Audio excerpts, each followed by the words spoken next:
in what is objectively the reality. What did your spouse really want? What you feel, I hate to say this, but what you feel is absolutely and utterly irrelevant. Say that again.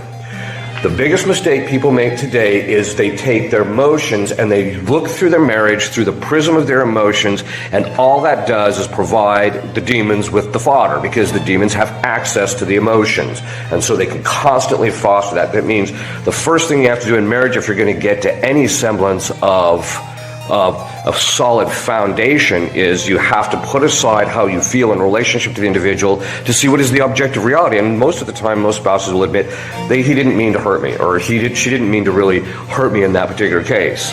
And so really, I just have to put that aside regardless of how I feel. But the demons are going to be picking at that.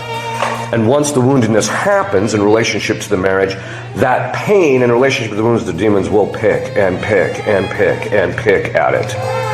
That's why you absolutely, positively, in fact, usually when I'm doing marriage prep, one of the first things I'll do, or when I'm doing marriage counseling, is the first thing you have to do is you have to divide the combatants. Okay, you go to your corner and you go to your corner, right?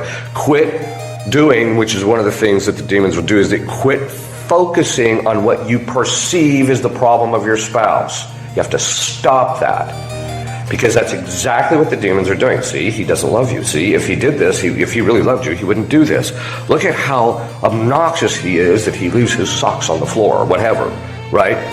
Rather than looking at it as, hey, it's my opportunity to grow in detachment and lack of self-will and working on my duty and state in life, etc. There's a constant shift in the focus towards focusing on the negative of the spouse, and that's a sign that the demons have got involved. So the first thing you have to do is, okay, you go to the corner, you go to your corner. Second, you have to heal individually before you're going to be able to come together and have a normal marriage, because the demons again are going to be using the woundedness. This is one of the reasons why I tell people before, part of the reason for courtship is to determine if the person has sufficient virtue, but that also means that they're not wounded, because a lot of people are